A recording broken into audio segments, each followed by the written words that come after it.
Chandrababu bomb బెదిరింపులు కలకలం రేపుతూ ఉన్నాయి. 3 రోజులు 5వ బెదిరింపులు వచ్చాయి. తిరుపతి టూర్లో చంద్రబాబు దాడి చేస్తామంటూ కూడా మెయిల్ వచ్చింది. హెలిప్యాడ్ వద్ద 5 RDX IEDs బాంబులు పెట్టినట్లుగా కూడా హెచ్చరిక వచ్చింది. వరుస బెదిరింపులతో కలవరం మొదలైంది. ఇది ఎవరి పని అని తేల్చే పనిలో కూడా అధికారులు ఉన్నట్లుగా అయితే సమాచారం అందుతోంది. ఏపీ సీఎం చంద్రబాబుకు పదే పదే బాంబు బెదిరింపులు రావడం ఇప్పుడు తీవ్ర కలకలం రేపుతూ ఉంది.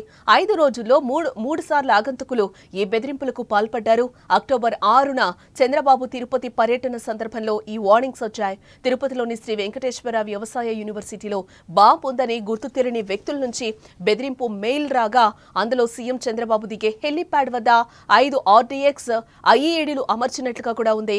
దీంతో అప్రమత్తమైన యూనివర్సిటీ సిబ్బంది పోలీసులకైతే సమాచారం అందించారు. వెంటనే రంగంలోకి దిగిన భద్రతా బలగాలు బాంబ్ డాగ్ స్క్వాడ్ తో యూనివర్సిటీకి చేరుకుని తనిఖీలు చేశాయి. తరగతి గదుల నుంచి కూడా విద్యార్థులందరినీ బయటకు పంపి హెలిప్యాడ్ పరిసర ప్రాంతాలన్నీ కూడా జల్లెడ పట్టాయి. కానీ ఎక్కడ కూడా బాంబు ఆనవాళ్లైతే లభించలేదు. అయితే తిరుపతి వచ్చేందుకు సిద్ధమైన ఏపీ సీఎం చంద్రబాబు నాయుడు ఆఖరి క్షణంలో ఆగిపోవాల్సి వచ్చింది. వాతావరణం అనుకూలంగా లేకపోవడం వల్ల కూడా ఆయన తిరుపతి పర్యటన రద్దయింది.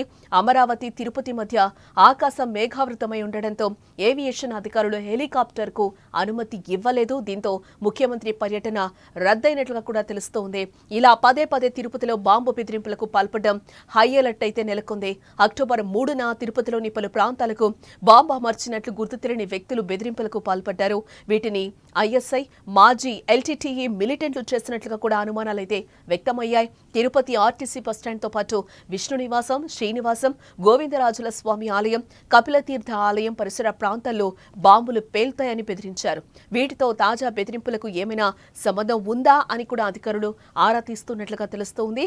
ఇది కేవలం ఆకతాయిల పనా లేదా ఉగ్రవాదుల పనా అనే తేల్చే పనిలో అధికారులు నిమగ్నమై ఉన్నారు.